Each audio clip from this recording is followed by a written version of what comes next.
Dearest Selina, will you come visit me in London? I promise you will be well entertained. I need your assistance. There is a gentleman, Mr. Malcolm. He humiliated me. No. Yeah. Who knew? Who knew? All these years. Yeah. The ban has been lifted. I mean, honestly, when Tamara and Emma came to me with the role, or like considered me for the role for the short, I was just like, hang on, you don't want me to carry a tray in the background? Yeah, okay. Yeah, please, definitely. Yeah, I haven't had the opportunity. And I didn't believe that opportunity would ever come in my career. So when it did, like, I grabbed it with two hands, and I wanted to always make sure that I had space whenever the film was going to go, that I was going to be able to do it. Because yeah, I have not seen many people like me in roles like this. Absolutely. I have never been offered, other than Mr. Malcolm's List, I was never offered a role like this, but I grew up loving period movies, and I grew up in India, and you know, this is something I think that was that I feel like revealed itself to me when we had a little conversation with you and Zawi. Growing up in India, studying English literature, being in a classroom full of boys and girls who looked exactly like me, we all envisioned ourselves as these characters, you know, and we would do character descriptions and be one of those characters. And no one in the room, not the teacher, not the headmistress, none of the students, pointed at us and says, how dare you play this role? How dare you embody Lizzie Bennet, you know? And that was just allowed and so normal. So for almost 23 years of my life growing up in India, for me, it was just a normal thing. So when the role, when I was finally offered this role, it almost felt like my imagination earned me the right to be part of this film. I then found out he had a list. You have a list of qualifications for a bride? I would love for Mr. Malcolm to receive the comeuppance he deserves. Plus, it could be rather fun. If we present you as the perfect woman, then he discovers he does not meet the requirements on your list. That would be a perfect sort of poetic justice. Mr. Malcolm, there's someone I want to introduce you to, Miss Selina Dalton. I'm very pleased to make your acquaintance. Perhaps you might join me for a tour of the picture gallery.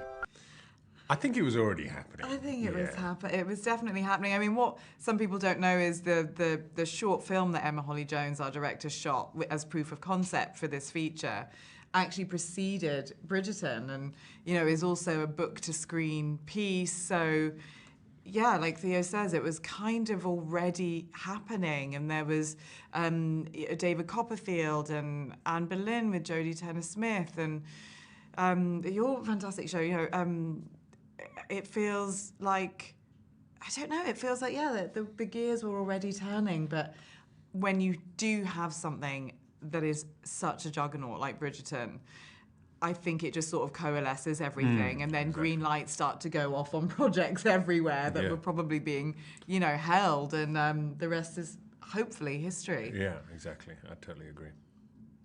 Most certainly have a reputation. Is that the famous Mr. Malcolm? Do you know him? And you believe this description of me? He was very impressed by her wit and humour. I must be nearsighted. May I assist? Selina, it is working. Why did you come to London, Miss Dalton? Because I was lonely. I was lonely too before you came. Your list is a shield. You do not want to give your heart to a woman unworthy. It gives us hope, and hope is a good thing. Perhaps I am mistaken in thinking hope a useless thing. You're being blinded by his intelligent conversation and devastatingly handsome good looks. I mean, he's a, you know, very handsome, Devilishly handsome. devilishly hunk of meat. But also, he's very inaccessible, isn't he? Or inaccessible. He's not cold, but there's a certain aloofness to him, which is very intriguing. That's a very good point. Yes, the unattainable thing. Yeah, that's age-old. That's still, we're still struggling with that now. The emotional, the emotionally unavailable man is just like still kryptonite to the still men and women. Still sexy. Still sexy. And I think there's also something about you know, at the beginning of the film, there is the pressurized environment of the matchmaking season. And so when you're singled out like that, it's just like bees to a hive, really, if you are chosen as the guy to try and match up with. I just think it's sort of like a social hysteria that sweeps through the town. What? You thought to humiliate Malcolm, and you end up presenting him with the perfect wife, and that must sting. Wish me luck, old boy. I don't think you'll need it. It is time to show Malcolm your list. I do not think Mr. Malcolm is the man you think he is. Seems you have been deceiving me from the beginning. Love cannot be planned so carefully. It will stir things up a bit.